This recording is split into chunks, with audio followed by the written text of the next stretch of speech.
Welcome. My name is Melissa Pickle, and I am the Early Learning Mentor Coordinator here at Rural Cap. And today I'm going to talk to you about boundaries, a practical guide to setting and maintaining boundaries with families. This is a topic that comes up a lot, particularly with home visitors working with families. And so I'm really hoping that this presentation is going to help you in your work with children and with families, and to help you really set and maintain good boundaries with the families that you work with. So what are our training objectives for today? Well, first, what I'm hoping is that you're going to be able to, when you leave this presentation, is to be able to define the term boundaries as it relates to our work with children and families. And then secondly, I want you to be able to state why maintaining boundaries with families is important. And finally, I want you to identify strategies to establish and maintain boundaries with families, particularly those with whom we have dual relationships with. And what I mean by a dual relationship is you're not just their home visitor. It's a friend of yours, it's your cousin, it's your sister, it's your auntie, or you're their auntie. You have another relationship with them. And that can make having boundaries even more tricky. So that's what we're hoping to cover today. So first, let's give you a definition of what we're talking about. What are boundaries? Boundaries are the personal limits that we set within really all of our relationships, but that allows for safe and appropriate connections with one another. So they're boundaries. Boundaries are those limits, our personal limits that we set with other people. And it's important that we maintain our boundaries once they're set. Why are we focusing on boundaries? And why do we need to focus on boundaries with families that we work with? Well, first, it helps to define our working relationships with the families we serve. So I want you to be having discussions with families about boundaries. Now, you don't have to say to a family, okay, we're going to discuss boundaries today. But what you do with the family is, in helping set boundaries with them, is talking with them about what to expect during our home visits, what your role is, what their role is, so that you're clarifying each other's role. That helps define what your working relationship with that family is going to be. How you act with a family on a home visit is going to be different than you're going to act with them when you're visiting them as a relative or a friend, all right? So also, focusing on boundaries really helps us to maintain our objectivity with working with families. And this is, again, really critical that when we're working with families, that we remain objective with them. And because if we lose our objectivity, then we're not going to be as effective with them in our work. And then also, having good boundaries helps us from avoiding burnout. Because if you don't have good boundaries and you're running around and you are, trying to save everyone on your caseload, or if you're going home every single night and you are you can't stop thinking about this family that you're working with, then you're going to burn out and you are not remaining objective. And so having good boundaries helps you keep from burning out, because you're not going to help anybody if you burn out in this position. And then lastly, focusing on boundaries, it keeps the focus of our visits on the family's participation in the program. That's really why we're working with the families. We want to be focusing on their participation in either Early Head Start, or Parents as Teachers program.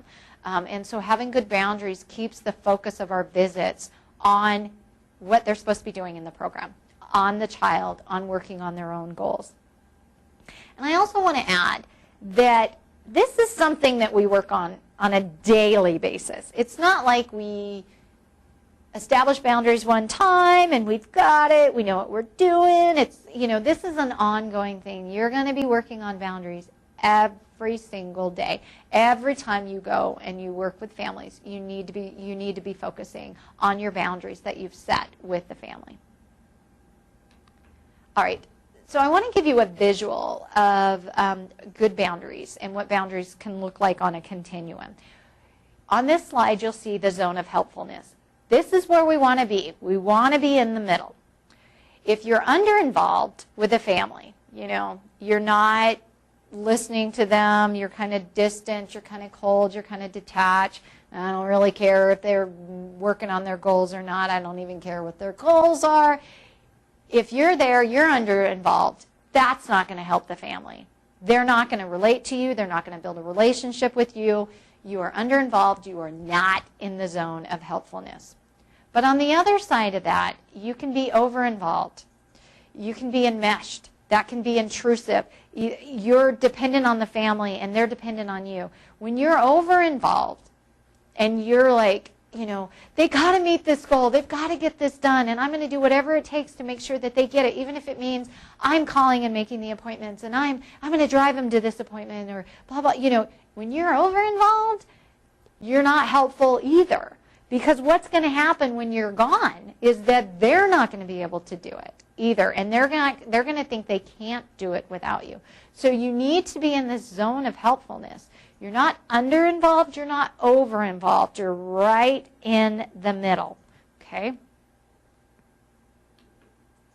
So I want you to think about what are challenges that you've faced as a home visitor regarding boundaries with families, all right?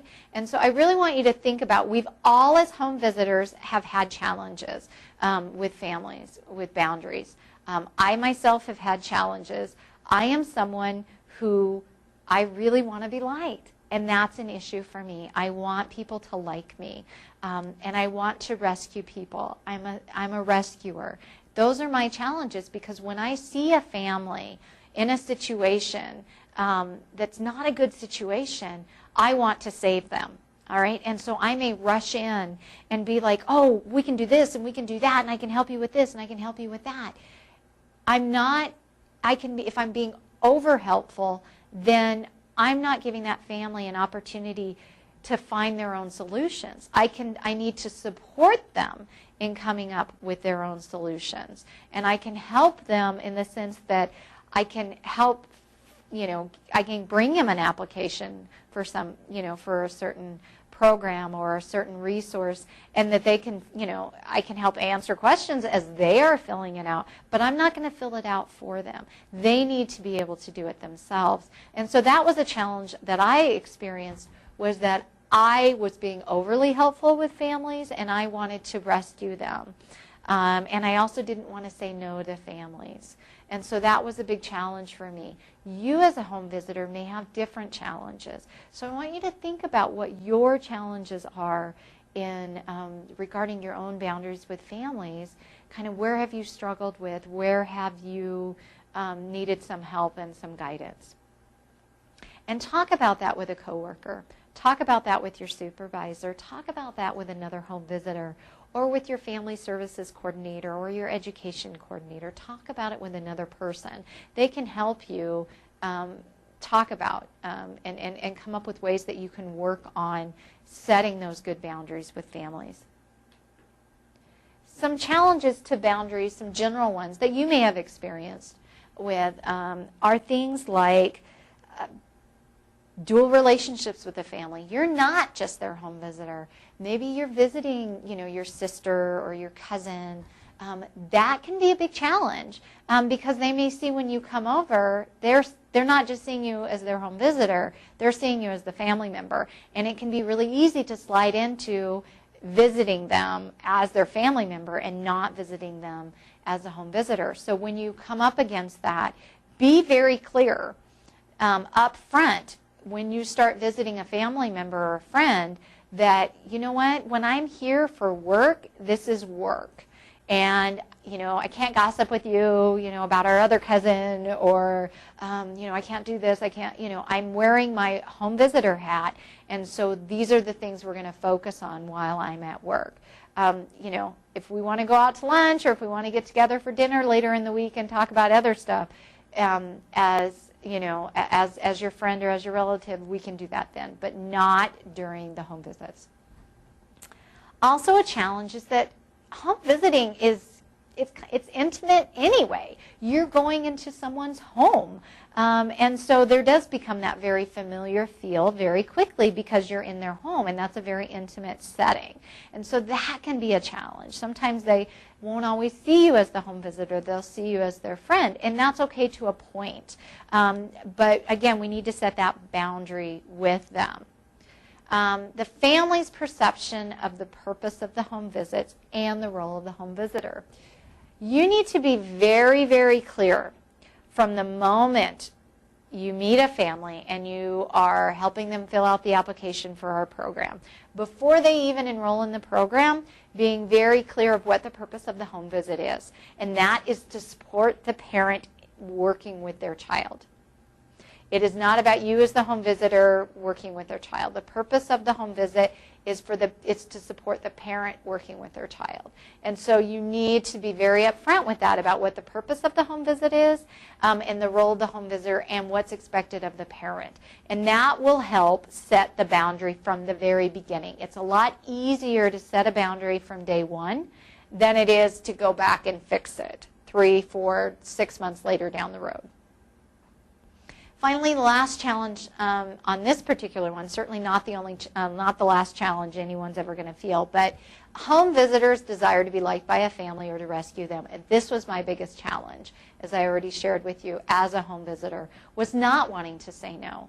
You know, if a family needed money, I knew I couldn't say yes. Oftentimes I didn't have money anyway, but to say, you know what, I can't do that. I can't give you money for that. That's really not my role. You know, but we can look at, are there other resources? Are there other programs that you can get a short-term loan or a short-term assistance to pay that electric bill? So when someone comes up against your boundary, they ask you to do something, maybe they ask you to give you a ride or something that's not appropriate for you to do, you need to be able to say, you know what, I'm sorry, but I can't do that. Our program doesn't allow us to do that. All right? So think about strategies that you've used to establish boundaries with families. One that I kind of already shared, but that I really want to reiterate, a home visitor shared with me that the one way that she establishes boundaries with the families that she works with is she actually says, you know what, I'm here today wearing my home visitor hat. You know, when I see you on Saturday at so-and-so's birthday party, I'm there as your cousin or your sister. But today, I am here, I'm wearing my home visitor hat. And so she actually talks about that. And I've heard home visitors say they actually, you know, will put on a hat that says home visitor, or they'll wear something on them that says, I'm your home visitor. So that's very clear that while they're there, while I'm here as a home visitor, this is what we talk about. This is what we do. So you will want to figure out what feels comfortable for you on how to establish boundaries with families. So on this next slide, setting boundaries. I think the best thing that you can do, and I've already mentioned it a little bit, is really clarify expectations and roles from the very beginning. Before the family even enrolls in the program, you want to make sure that they understand the purpose of our program. And our purpose of our program is to support parents in their role as their child's first and most influential teacher. So help them understand that that's the purpose of the program. It is not about us to go in and teach their child. It's to support the parents in what they do with their child, okay? And letting them know from the beginning, and not just saying it once, saying it when they come in and ask about the program, letting them know it when they fill out the application, letting them know it when you call them to schedule the first home visit, and reminding them on that very first home visit. So you're saying it over and over and over again. The purpose of our program is to support you in working with your child. And then talk about the role of the parents during the visit. That the role of the parent is to be doing the activities with the child. It's to be involved in the home visit. Again, letting them know from the very beginning, when they talk about wanting to enroll their child, when you set up that first home visit, when you are doing that first home visit, reminding them that the role of the parent is to be doing the activities with the child, and it's also for them to be working on their own goals as well. The role of the home visitor during the visit, so letting them know what your role is, and letting them know what your role is not. Saying, my role is not to teach your child. My role is to help you in you teaching your child. My role is to support you. My role is to facilitate the activity, to maybe model the activity for you first, but then to support you in doing the activity with your child. My role is not to fill out the application for you. It's to help you get the application and help you fill it out so that you can get the services that you need from this other program. It's, my role isn't to get you your GED. My role is to help you figure out how to do that. And just setting that from the very beginning can be extremely, extremely helpful. And then finally, again, what you can and cannot provide for a family. We cannot provide transportation. That's very, very clear. We cannot give somebody a ride. And we need to share that. That's against our agency's policy. We're not allowed to do that. So just from the beginning, setting those boundaries and letting them know what your role is and what you can and cannot provide for them. So next, maintaining boundaries. Remember what I said earlier? It's not just something you're going to do once. We need to do it over and over and over again. It's something we need to work on a daily basis. So you want to maintain your boundaries with your families. Remain objective with working with a family. You need to keep your emotions in check and keep the program's purpose in mind. Keep really that as your primary focus. If you find yourself getting angry with a family, well, they're just not working on these goals. Okay, you're starting to lose your objectivity. For whatever reason, they're not. Not a whole lot you can, do about it. You can support them, keep reminding them to do things, but you can't force them to do anything. If you find yourself going home and crying because you're upset about something that happened with a family, again, you're not being objective, and you need to talk to someone. When you find yourself in that space, you need to talk to your supervisor, family services coordinator, talk to another coworker. You need to talk to someone because, you got to remain confidential, so it means you can't go outside of our agency, but you need to talk to someone, again, your supervisor, coworker, education coordinator, family service coordinator, to keep yourself in check, all right? Don't take on the family's problems yourselves. You're not being objective and you're not being helpful when you do that. You need to be aware of your own desires. Be aware of your desire to be liked by a family or to rescue them. Again, this was my issue. This signals you're no longer being objective. And so again, that means you need to step back. You need to go talk to your supervisor, talk to your family service coordinator, talk to your ed coordinator, just talk to someone within the agency about talk to them so that they can help you get back your objectivity. And finally, again, I said it over and over again, talk with your supervisor, family service coordinator, or a coworker, a fellow home visitor, family advocate, family visitor, to reflect if you're struggling to maintain your boundaries with a family. That can help. It can really make a tremendous difference just being able to talk to somebody else about what your experience, and they may be able to see things in a slightly different way and give you a new perspective, and that will help you maintain those boundaries. I want to talk a little bit about disclosing personal information. What I mean by disclosing personal information is sharing a personal experience with a family. They may be going through something and you're thinking, oh, I went through something similar, and you may want to share it. An example that I give a couple examples. One is when I've worked with families whose children have had speech difficulties. I myself went through speech therapy as a child, but I also have a niece.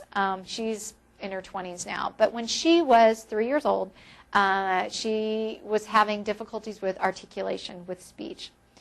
And my sister took her in and found out that she had a hearing. She was having hearing problems because she was having recurrent ear infections. Well, my sister felt like a horrible mother because she didn't even know that Jessica was having ear infections, because Jessica has an extremely high tolerance for pain and never had those normal symptoms. You know, she wasn't pulling on her ear. She wasn't complaining about her ears. She wasn't having a fever. Her ears weren't even red. My sister had no way of knowing that my niece was having ear infections, but she was. And this had caused a language problem in that she was having articulation difficulties and needed to be seen by a speech therapist. So she took Jessica in, she got tubes in her ears, and she went in, and that helped almost clear up her speech problems immediately. Because she could hear fine then, and she had some speech therapy, and she's doing great now. And so I've shared that with families when they get nervous about if their child's had a lot of ear infections, or if they're worried about should they refer their child to services or not.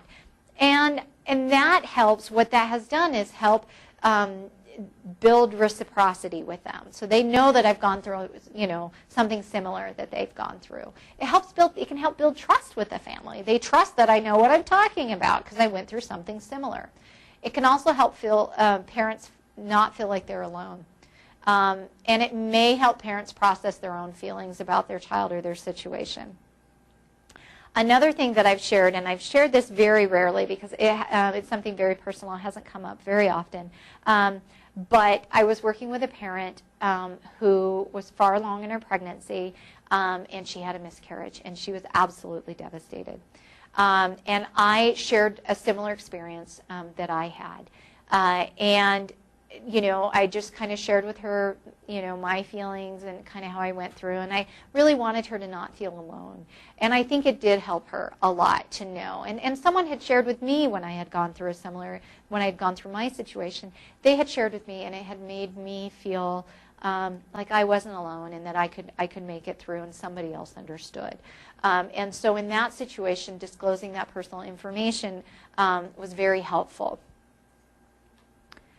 But now I want to talk a little bit about disclosing personal information, the danger of that. Now, when I shared with this mom who'd had a miscarriage, it had been a significant amount of time since I had had my own experience. It had probably been 8 to 10 years since it had happened.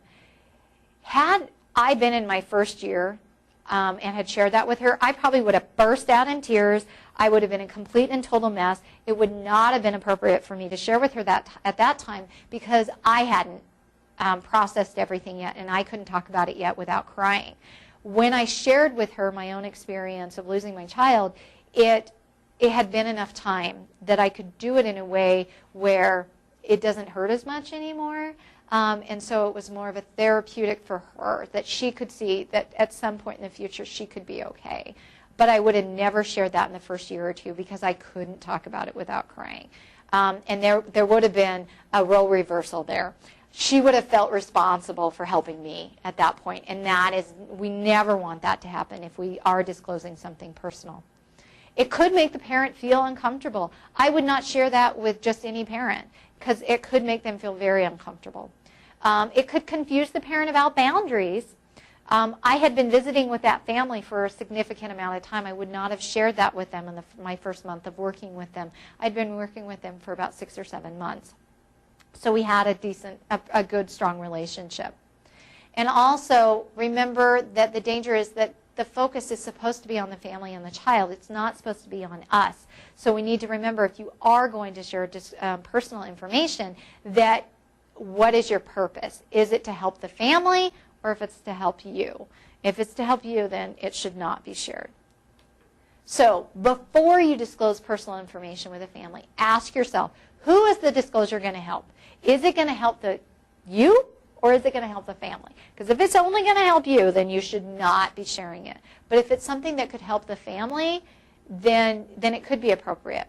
But you may also want to talk, again, with your supervisor, coworker, family services coordinator first to really reflect on how the disclosure could cross boundaries. So just check in with them and reflect on, is this something that I should share? And there may be things that maybe you have a similar situation as the family you're working with, but there may be situations where you shouldn't share. And so getting that feedback from another objective person, a supervisor, coworker, or your family services coordinator, can help before you do that.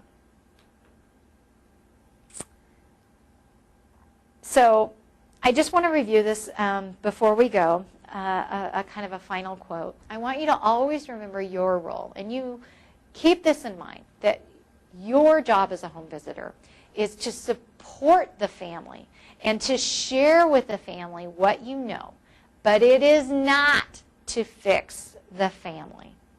What the family does with the information is entirely up to the family. So keep that mantra in mind, that you are there to support the family. You are there to share information with them, but it is not your role to fix them, and what the family does with that information is up to them. You can only do so much. You want to make sure you're maintaining those good boundaries so that you can continue to work with families, and so that also that families can know that they are capable and that you believe they are capable. Because if you are doing for a family, what happens when you're no longer their family visitor or their home visitor? When you're no longer in the picture, they're going to think, well, I can't do this. She did it for me. I can't do it. I don't have the skills to do it. But if you support the family and share with them, I believe you can do this. I know that you can do this. And you believe in them and you maintain those boundaries and you let them do what they need to do, then when you leave, they're going to be capable of doing those things on their own without you. And that's really, really what we want for our families. We want to leave our families in a better situation than what they came to us in. So just some last thoughts. When you violate your own boundaries or let another person violate them, it unravels your life a little bit at a time. And if any of you have ever done that, and I'm guilty of this, I have done that. I have let my boundaries be violated, and I have regretted it so much because it has led to my life unraveling a little bit of a time, and I've lost self-respect for myself, and I think they lost respect for me as well. And so it's really important to maintain those boundaries, and when you set that boundary, keep that boundary. And lastly, professional boundaries means having good personal boundaries and knowing when to let go. It doesn't mean you don't care about the family. That's not what it means at all. It means that you care about yourself, and you need to care about yourself, and that you need to let this go because you're not helping the family by doing it for them. All right? So I hope that this has helped you a little bit in looking at boundaries, and I hope that this is going to lead to a conversation. I want you to have a conversation with your supervisor around boundaries.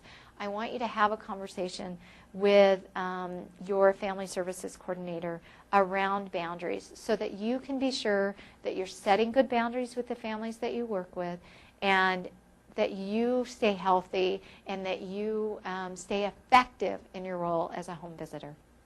Thank you.